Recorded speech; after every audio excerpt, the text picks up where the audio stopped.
السلام عليكم ورحمة الله وبركاته. أعوذ بالله من الشيطان الرجيم. بسم الله الرحمن الرحيم. الحمد لله رب العالمين.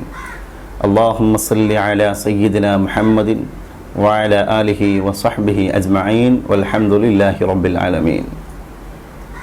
Islamic speech T വിയുടെ പ്രേക്ഷകരായ എല്ലാ നന്മ കാക്ഷിക്കുന്ന സഹൃദയരായിരിക്കുന്ന സ്നേഹിതന്മാർക്കും ഒരായിരം ഹൃദ്യമായ അഭിവാദനങ്ങൾ അർപ്പിക്കുകയാണ്.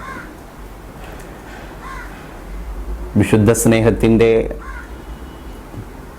പരസ്പര ബന്ധങ്ങളുടെ, സാഹോദര്യത്തിൻ്റെയും സഹിഷ്ണുതയുടെയും ഒക്കെ ഇതിഹാസതുല്യമായ കഥകളാണ് പരിശുദ്ധ മതത്തിൻ്റെ സൗഹൃദത്തിൻ്റെ വാതായനങ്ങൾ നമ്മുടെ മുമ്പിലേക്ക് പറഞ്ഞുകൊണ്ടിരിക്കുന്നത്. അവിടെ ഒരു മനുഷ്യനെ ആ മാനുഷിക ബന്ധത്തോടു കൂടെ തന്നെ കണ്ടറിയുമ്പോൾ ഉണ്ടാകുന്ന അനിർവചനീയമായ ഒരു സംതൃപ്തിക്ക് മതം വലിയ പരിഗണന കൊടുക്കുന്നുണ്ട്. പരിശുദ്ധ പ്രവാചക തിരുമേനിയുടെ വാക്കുകളിൽ നമുക്ക് കാണാം, ഇന്നൽ അശ്അരിയീന ഇദാ അർമലു ഫിൽ ഗസ്വി വഖല്ല തുആമു ഇയാലിഹിം ജമഉ മാ കാന ഇൻദഹും ഫീ സൗബിൻ വാഹിദ് സുമ്മ ഖതസമു ബൈനഹും ബിസ്സവിയ്യ. അശ്അരിയങ്ങൾ എന്ന് പറയുന്ന ജനവിഭാഗത്തിൻ്റെ ഒരു പ്രത്യേകതയാണ് പ്രവാചക തിരുമേനി സല്ലല്ലാഹു അലൈഹി വസല്ലം തങ്ങളുടെ വാക്കിൽ നമുക്ക് മുഴങ്ങിക്കേൾക്കുന്ന ഒരു യാഥാർത്ഥ്യം. ഇദാ അർമലു ഫിൽ ഗസ്വ്, അവർ എന്തെങ്കിലും യുദ്ധത്തിന് വേണ്ടി, ധർമ്മ സമരത്തിന് വേണ്ടി എല്ലാവരും പുറപ്പെട്ടു കഴിഞ്ഞാൽ, വഖല്ല തുആമു അയ്യാലിഹിം, അവർക്കിടയിലെ അവരുടെ കുടുംബാംഗങ്ങളുടെയും അവരുടെ ബന്ധുമിത്രാദികളുടെയും ഉറ്റവരുടെയും ഉടയവരുടെയും ഒക്കെ ഭക്ഷണം, ചില ആളുകളിൽ നിന്ന് ചില ആളുകളെക്കാൾ ചില ആളുകൾക്ക് ഭക്ഷണം കൂടുതലുണ്ടാകും, മറ്റു ചില ആളുകളുടെ ഭക്ഷണം കുറവായിരിക്കും. അത് അവരുടെ ക്യാപ്റ്റന് ബോധ്യപ്പെട്ട് കഴിഞ്ഞാൽ അവർ ചെയ്യുന്നൊരു പ്രക്രിയ, ജമഉ മാ കാന ഇൻദഹും ഫീ സൗബിൻ വാഹിദ്, അവരുടെ അടുക്കലുള്ള മുഴുവൻ ഭക്ഷണവും, എല്ലാവരുടെയും ഭക്ഷണങ്ങൾ ഒരൊറ്റ വസ്ത്രത്തിൽ അല്ലെങ്കിൽ വൃത്തിയുള്ള ഒരു സ്ഥലത്ത് അവർ ഒരുമിച്ച് കൂട്ടുകയാണ്. സുമ്മ ഖതസമു ബൈനഹും ഫിൽ അതിയ ഫിസ്സവിയ, അവർ പിന്നെ എന്ത് ചെയ്യുന്നു? ആ ഭക്ഷണങ്ങളെ മുഴുവൻ എല്ലാവർക്കും തുല്യമായി അവർ വിഹിതം വെക്കുന്നു. ഇവിടെ നമുക്ക് മനസ്സിലാക്കാൻ കഴിയുന്നത് പുതിയ നവലോക പ്രക്രിയയാണ്. സാങ്കേതിക തികവോടുകൂടെ ലോകം വളരെ ഊർജ്ജസ്വലമായിട്ട് അതിദ്രുതമായ ഗമനം നടത്തിക്കൊണ്ടിരിക്കുന്ന ഈ കാലഘട്ടത്തിൽ സ്വന്തം ഊടപ്പിറപ്പിനെ തിരിച്ചറിയാനുള്ള ശക്തി മനുഷ്യന് നഷ്ടപ്പെട്ടുകൊണ്ടിരിക്കുകയാണ്.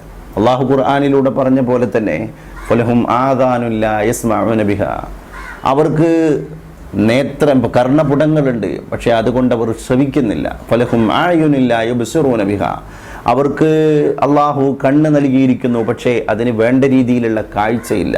അർത്ഥസ്വരം കേട്ടൊരു കാതു, കാരുണ്യമാർന്നിടിന ദൃഷ്ടി, സാന്തോക്തിയോതിയിടിന ജിഹ്വ, സാധുക്കളെ താങ്ങിയിടിന ബാഹു. നമ്മുടെ കൈയാകണമെങ്കിൽ ആ കൈ കൊണ്ട് അള്ളാഹു ഉദ്ദേശിച്ചതായിരിക്കുന്ന ഉപകാരം മനുഷ്യന് നിർവഹിച്ചു കൊടുക്കാൻ, സാമൂഹിക ജീവിതം നയിച്ചു കൊണ്ടിരിക്കുമ്പോൾ നമ്മുടെ കൂട്ടത്തിലുള്ള സാമൂഹിക ജീവികൾക്ക് നിർവഹിച്ചു കൊടുക്കാൻ നമുക്ക് സാധ്യമാകണം.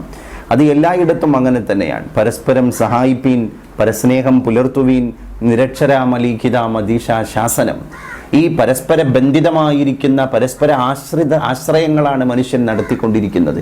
അവിടെ ഒരാൾ മറ്റൊരാളെ സ്നേഹിക്കുന്നതും ഒരാൾ മറ്റൊരാളുടെ ദുഃഖത്തിൽ ദുഃഖം അനുഭവിക്കുന്നതുമൊക്കെ മാനുഷിക പരിഗണനയോടുകൂടെയാണ്. നിറഞ്ഞിരിക്കലും ദരിദ്രം ഈ രാജ്യം, നിരന്നിരിക്കലും വികൃതമെങ്കിലും ഇവിടെ സ്നേഹിപ്പാൻ, ഇവിടെ യാശിപ്പാൻ, ഇവിടെ ദുഃഖിപ്പാൻ കഴിവതേ സുഖം എന്ന് വൈലോപ്പിള്ളി ഈ മാനുഷികത്തിൻ്റെ ബന്ധങ്ങളെ പുരസ്കരിച്ചിട്ട് അദ്ദേഹം പറയുകയുണ്ടായി. അവിടെ നമ്മുടെ സഹൃദയനായിരിക്കുന്ന സ്നേഹിതൻ്റെ ദുഃഖത്തിൽ നമുക്കും ദുഃഖം അനുഭവിക്കാനും, നമ്മുടെ സ്നേഹിതൻ്റെ സന്തോഷത്തിൽ നമ്മളും ഒന്ന് അധമ്യമായിട്ട് സന്തോഷിക്കുവാനും ഒക്കെ ഒരു വിശാല മനസ്ഥിതി എപ്പോഴാണോ പ്രകടിപ്പിക്കുന്നത്, അപ്പോഴാണ് നമ്മളിൽ ഒരു മനുഷ്യപ്പറ്റുള്ള ഒരു സ്നേഹ ദയാവായ്പകൾ കടന്നു വന്നിരിക്കുന്നത്. അതിന് മതം വലിയ പ്രാധാന്യം കൊടുക്കുന്നുണ്ട്. അതുകൊണ്ട് തന്നെയാണ് പരിശുദ്ധ പ്രവാചക തിരുമേനിയുടെ മറ്റൊരു വാക്കിൽ നമുക്ക് കാണാൻ സാധിക്കും, മൻ കാന മഅഹു ഫളു സാദിൻ ഫൽയഉദ് ബിഹി ഇലാ മൻ ലാ സാദ ലഹു, നിങ്ങളിൽ ആർക്കാണ് കൂടുതൽ ഭക്ഷണമുള്ളത്, അന്നേ ദിവസം ഭക്ഷണം കിട്ടാതെ വിഷമിക്കുന്ന ഒരാളെ കണ്ടെത്തി നിങ്ങളുടെ ഭക്ഷണത്തിൻ്റെ ഭാഗധേയം അവന് കൂടി അനുവദിച്ചു കൊടുക്കലാണ് നിങ്ങളുടെ വിശ്വാസത്തിൻ്റെ പൂർത്തീകരണത്തിൻ്റെ ശക്തി എന്ന് ആ വചനങ്ങളിൽ നിന്നും മുഴങ്ങിക്കേൾക്കുന്നു.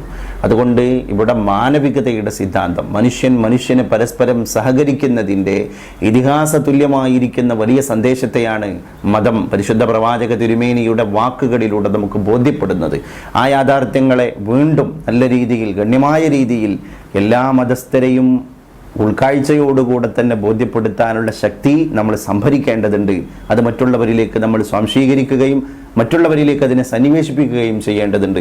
അള്ളാഹു അതിനുള്ള തൗഫീഖ് നൽകി നമുക്ക് അനുഗ്രഹിക്കുമാറാകട്ടെ എന്ന് മാത്രമാണ് ഈ തരുണത്തിൽ ഞാനിവിടെ അഭ്യർത്ഥിക്കുന്നത്, അപേക്ഷിക്കുന്നത്. നമ്മുടെ കാര്യങ്ങളിലെല്ലാം സുഹൃതപൂർണമായിരിക്കുന്ന ഒരു സ്ഥിതിവിശേഷം ഉണ്ടാകാൻ എപ്പോഴും പരിശുദ്ധ റമളാനിൻ്റെ മുന്നോടിയായിട്ടും അതിൻ്റെ ഇടയിലും അതിൻ്റെ ശേഷവുമൊക്കെ ആത്മാർത്ഥമായിട്ടുള്ള ദുആ, പ്രാർത്ഥന നമ്മൾ എപ്പോഴും നടത്തേണ്ടതുണ്ട്. ഇസ്ലാമിക് സ്പീച്ച് ടിവിയുടെ എല്ലാ പ്രേക്ഷകർക്കും ഹൃദ്യമായ അഭിവാദനങ്ങളും ആശംസകളും പ്രാർത്ഥനാപൂർവം ഞാൻ അർപ്പിക്കുകയും ഇൻഷാ അല്ലാഹ് നമ്മൾക്ക് വ്യത്യസ്ത വിഷയങ്ങളിലുള്ള വിഷയാവതരണം ഓരോ ഘട്ടങ്ങളിലായിട്ട് നടത്താൻ അള്ളാഹു ശക്തി തരുമാറാവട്ടെ എന്ന് പ്രാർത്ഥിക്കുകയും ചെയ്യാൻ